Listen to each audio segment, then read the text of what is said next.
I think it's becoming more apparent as we look around us that the coronavirus is one of many pandemics that we are facing right now, intersecting pandemics, right? COVID virus is one of them, and certainly right on the forefront, especially as we see how many human lives are being lost to it every day, the pain of that. And with that pandemic is the sort of financial pandemic, if you will, the recession that many countries find themselves in, and how that might affect us personally.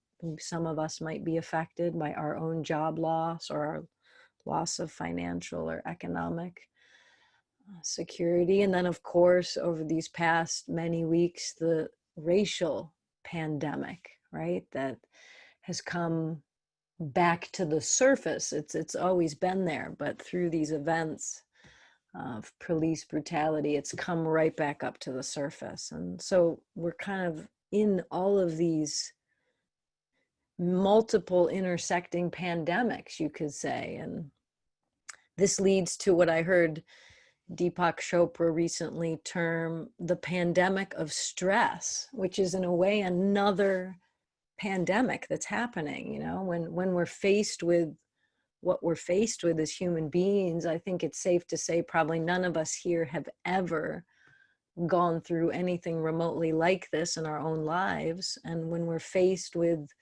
kind of both the acute and now what's becoming chronic sense of chaos, sense of uncertainty, we don't really see the end in sight on many of these issues. That level of uncertainty, confusion, and chaos causes what he termed another pandemic, which is this pandemic of stress, right? Psychological stress, emotional stress, mental stress that we as humans are also facing.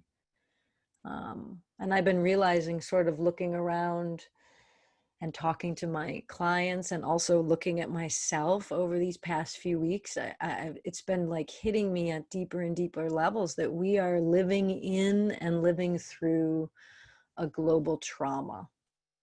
When we think of trauma, we talk a lot about trauma in our work, in the workshop world. We normally think of trauma as sort of a shocking, violent, or disturbing event, right, that happened in our lives. Could be we got into a car accident, or somebody very close to us died, or we suffered some form of abuse, physical abuse, emotional, sexual abuse. Those are sort of the things, or we were in a war zone. Those are the things we would commonly associate with that word trauma. Yet any experience that is deeply distressing, disturbing, shocking can be understood as traumatic. And in the world of psychology, trauma is actually defined more as an emotional or psychological response to that traumatic event, right? The way we respond to it is actually what causes the trauma personally in our system, in our nervous system. And this depends on our ability to cope when facing that trauma. So there's the actual traumatic event, and then our ability to respond to that event. And based on how we are able or maybe not able to cope or respond well, this causes trauma in our system. And this is, I think, particularly important to pay attention to right now as it slowly starts to sink in for me, and I'm sure for many of you, that what we're facing isn't going to be a quick fix here. None of these pandemics are going to be a quick fix. This isn't something, I think when this first started, it was like, oh, let's just get to June and better weather and, things will get better. And it's kind of becoming more and more apparent that we are in this for a long haul. And even the language around it is changing, thinking about how to live with the coronavirus, how to live with and through this pandemic, these pandemics. And so because they are producing both acute and chronic stress for us, I think it's important to regularly check in with ourselves and kind of just check in. How am I doing? How am I coping? How are my loved ones coping? Right? This is an imperative form of not only self-care, but good spiritual self-care as well, right? We're doing everything we can, at least with the coronavirus, to try to make sure we're physically taking care of ourselves, right? We're doing our hand washing, we're doing our physical distancing, we're wearing masks, and yet what are we doing to take care of our inner health, right? That's so important. You know, our ego likes to believe that it's a superhero and that it can handle anything and that we don't really need help, especially help in the inner world, you know. But as I said before, what we're facing is something we've never gone through anything like this before. And so I think a good dose of humility is called for at a time like this to really see how am I, where am I, and is there any kind of help I need? There was a famous historian at Yale who studied epidemics. He's an author by the name of Frank Snowden, different from the Snowden we know.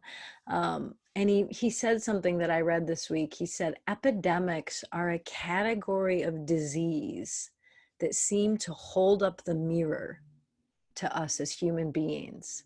They show us who we really are. The question that we're facing is not whether we will experience deep sorrow and change. The question is how. And that's sort of what I'm posing to all of us today. How are we doing? How are we navigating through this? If we don't know how, we don't have much of a chance to course correct. And since we're going to be dealing with this for a long time, and since this is such uncharted territory for us, I think it's important to course correct many times along the way. Think of this as like a long distance cross-country drive, and we're all driving with a broken GPS in the car, a GPS that has never navigated anything like this. And so we're going to have to get out of the car quite a bit and stop and recalibrate, adjust our compass, and find over and over again our true north, whatever that is for you. What is that true north that keeps you grounded, that keeps your heart open, that keeps you clear and not living out of a state of panic, but also clear and not shutting down to what's around us? That's for me, my true north. And so it's important on this journey to make sure our compass is pointing towards that again and again, and knowing that with any uncharted territory, we will fall off the map. We will turn down the wrong road. That's just part of the deal. That's not the issue as much as how do we course correct once we know we have. And in my mind, the first step in course correcting is sort of knowing where I am, knowing where we are in any given moment. And so I want to give us some time in the sanctuary today, since the sanctuary is about our spiritual health, if you will, our spiritual wellness, to inquire and to see, how am I doing? Kind of like a little pulse check on yourself.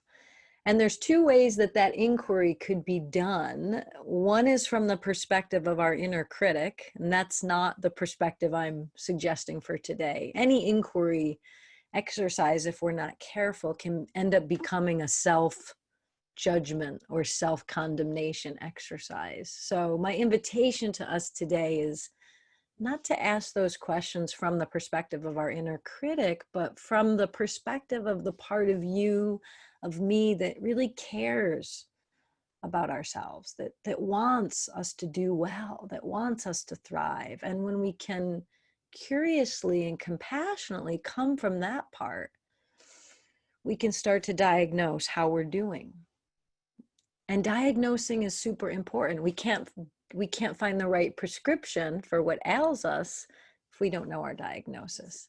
As much as you can, from the place of curious compassion, just check in and write a few minutes about how you are currently doing with the situation around us. What are you challenged with?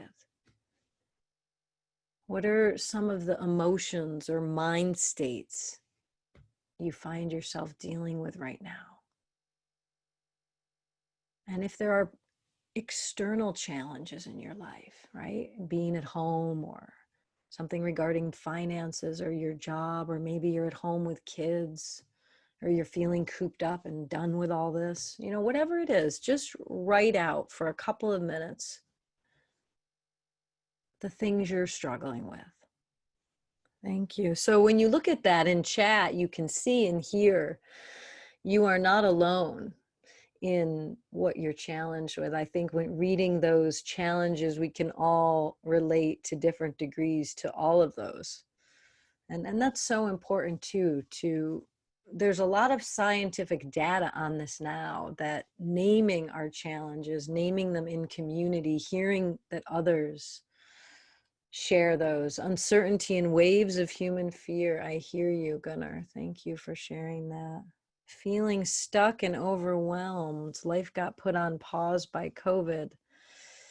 And it's hard to be productive. Yes, amen. It is hard to be productive in our countries that value productivity above all else. We really get to see, this sacred cow that we've never challenged, maybe to the degree we're challenging now. We hold our worth up. We measure ourselves by how much we get done in a day. And that's all gone out the window now. And then the question is, where does that worth come from, really? So thank you for sharing that. Yeah. So I want to invite us to go one step further with this inquiry. So you wrote your challenges, which are super important to name, and as I said, share in community. We have so much data now that shows just doing that starts to calm our nervous system down. But another step on this inquiry I want to invite us into is to look to see, because this is the connection to trauma and trauma in our system, which is, how am I coping with all of this? Again, not from a place of judgment, but just from a place of really wanting to understand where I am. And if I need to course correct with any of my coping strategies, it's important to know how I am coping currently. So for some people, we try to deal with all of those things that you all wrote down there: the fear, the uncertainty, the distrust, the sense of not being in control, the lack of productivity. We try to deal with all that by focusing outwardly. And that outward focus can look different for each person. For some of us, it's, we watch the news, we try to consume information, whether that's TV or Facebook or, reading papers. We try to consume data so that we feel in some sense of control. There's nothing wrong with that. And data is definitely important in any pandemic, especially. Yet if that's not balanced, if that's all we're doing is putting that focus there, we can end up feeling deeply helpless, deeply hopeless, and deeply depressed, because most of the news cycle is looking at what's wrong. And that's, again, very important to know. Yet if that's all we're getting, it just amps up our brain's own negativity bias. So that's a good place to look. Am I trying to deal with these stressors by focusing my energy outward on those kinds of things? On the flip side, for some people, when we're in stress, we can become overly inward focused, and that can look a whole host of different ways. Some people, we just start to get really insular, and we might numb out or shut down, or just try to tune everything out. It's too much to deal with. And of course, the shelter in place or stay at home orders, can contribute to that feeling of insulation. For some of us, that insulation might even have a spiritual tinge to it. Well, I'll just meditate. I'll just go to my good place and deal with all this that way. Again, nothing is wrong with any of that. It's just what's the balance there. If we become too insular, just like becoming too externally focused, we lose that balance. Healthy coping strategies, what they have in common, they are balanced. So what I want to invite you to look at, and you might have something that I didn't even describe on there. You might, be doing something different. Some of us are just doing, working too much. Some of us are working too much to try to cope and tune things out, or becoming overly controlled in our environment, right? I mean, at the beginning, I was fanatically cleaning everything, and I realized that's important, but I was doing it to too big of a degree. And I really saw it was feeling like I was out of control. And so the only thing I could control was cleaning. And seeing that helped me relax it and bring it into what's the healthy balance of cleaning, for example. That's one of my own examples. You can look for yourself to see. Take a few more moments in your journal and just, again, be compassionate and curious. How is your nervous system trying to cope, and see if you can identify if there are maybe imbalanced ways you've fallen into in particular. We want to hang on to our good coping mechanisms, and we want to sort of try to identify that maybe has gotten a little out of balance. It's time to course correct on that. So take a couple moments. Feel free to post those in chat. Somebody already did. I found myself overeating comfort foods, crunchy, salty, sweet. I'm sure everybody on this session can relate to this. That's what we do, right? When we're feeling out of control, when we're feeling the discomfort of uncertainty, we want the comfort, right? And food for many of us is a source of comfort, soothing, right? It goes all the way back to the beginning. Sleeping and shopping. Yes, I'm guilty of the shopping. Yeah. Again, we can be compassionate to this. We can recognize that we're human and we've never dealt with anything like this before. Beer, chips, meditation, exercise, read news, ice cream. We're guilty of that over here too, Robert. We got too much ice cream in the freezer and it's getting out of hand. So yeah, hiding from the world at home where it is safe. We've been doing that too, right? So again, this isn't to make ourselves wrong. It's just to see we're human and we're trying to survive, and bring ourselves as much soothing as we can. Nothing's wrong with any of these, by the way. None of these. It's just what's the balance, right? Netflix is one of my prescriptions in my prescription medicine cabinet. And yet, if I do too much of that, that's not healthy for me either. So, dosage in any prescription is extremely important. Dosage. What's the dosage? What's the amount? Some amount of ice cream is great, but if I ate ice cream as much as I wanted to every day, right? Or maybe multiple times, that wouldn't feel so good in my body. So again, what's the right dosage of some of these? So I want to guide us through a practice now to help us just work with some of those fears, some of those uncertainties, some of those challenges that we're facing. This is one additional tool of coping that you can add to your tool belt. And then just allow your eyes to close a moment. Take a few deeper breaths. And this practice is based on the Rumi quote that many of you have heard in the Inner Journey, which is, the cure to the pain is in the pain.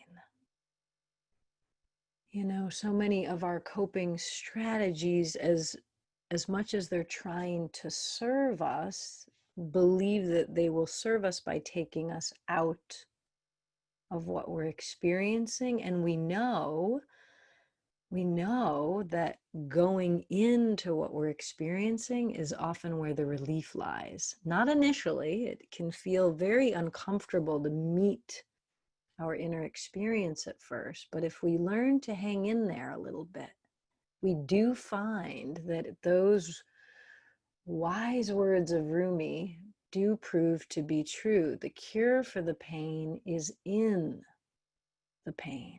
Unfortunately, going around it, denying it only works as a band-aid. It doesn't actually heal it.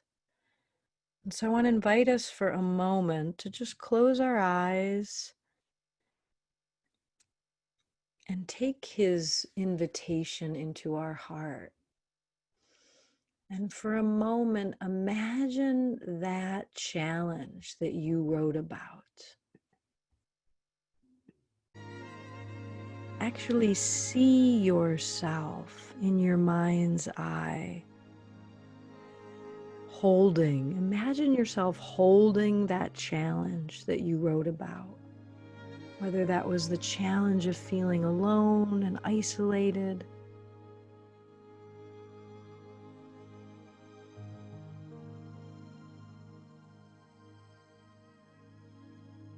whether that was the challenge of great uncertainty for the future,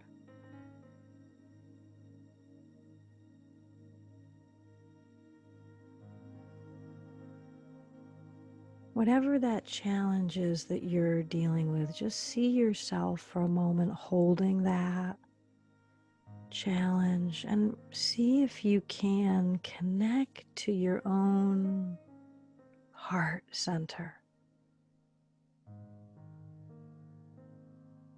That capacity in you that can be with pain, that can be with fear.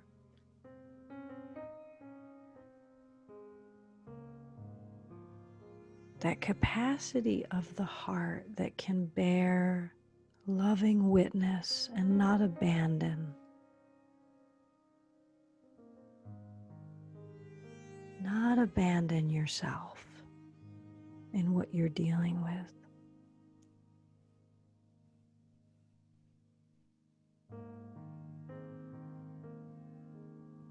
And see if from your heart you can literally wrap yourself up in a gentle embrace.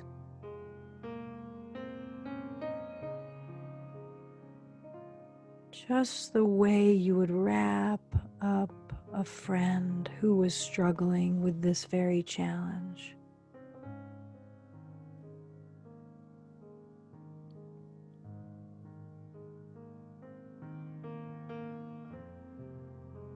It doesn't mean that the challenge goes away. That uncertainty, that fear, that loneliness may still be there. It will still be there.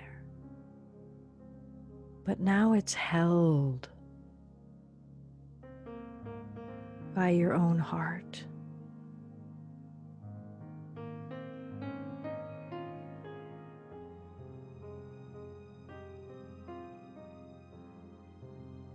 As if your own heart is just letting you know, I won't abandon you with this feeling. I'm here.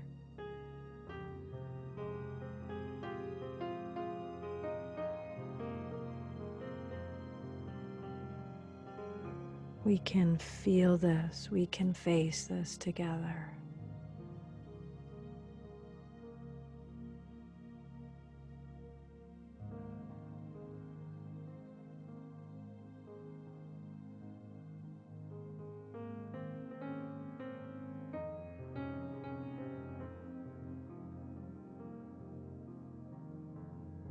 And for a moment, just sense that your heart that is holding you, that your heart is connected to and part of a much greater heart,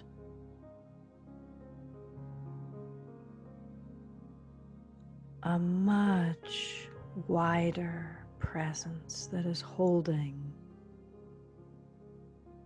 you and me and all of us together in its wake.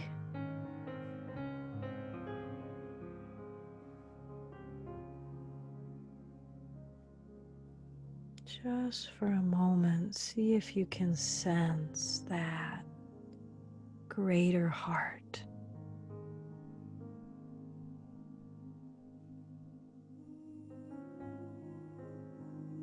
that's holding us,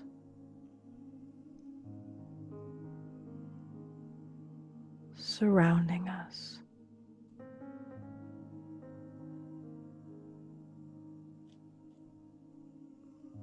Just like gravity is holding you right now, and you may not even feel it.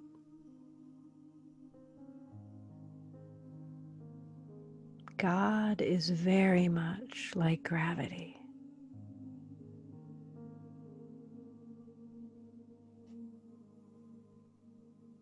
Take a moment more, just experiencing or even opening to that possibility.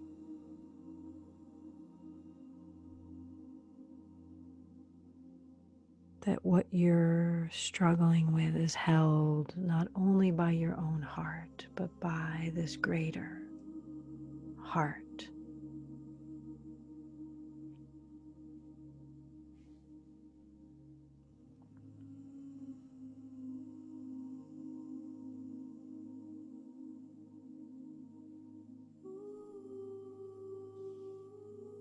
This greater heart is what St. Paul tried to describe in his famous letter to the Corinthians when he said that it's love that bears all things, hopes all things, and endures all things. Love never fails. Just for a moment more, taking a deeper breath into that spacious heart of love that is with us, no matter what we're facing, joy or pain.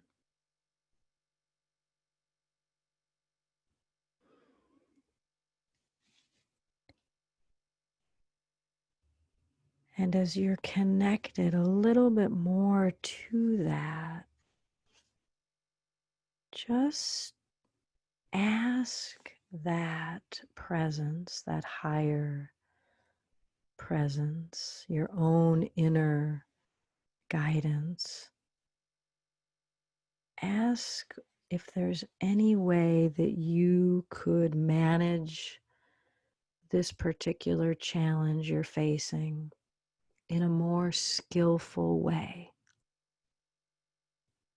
Just put that question out there to the wisdom of your own heart, to the wisdom of the great heart. Is there any guidance you have for me about how to deal with this challenge of uncertainty, this challenge of loneliness in a more skillful way?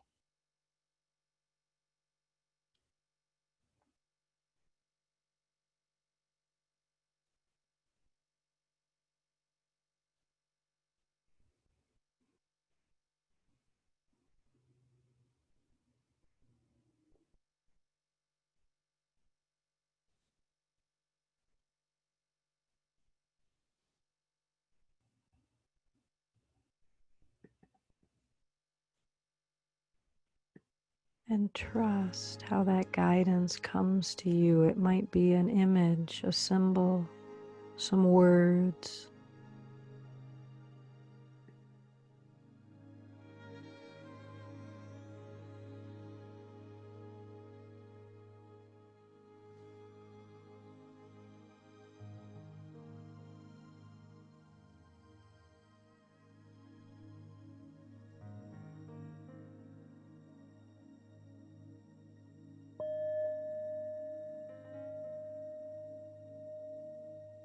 Taking a deeper breath.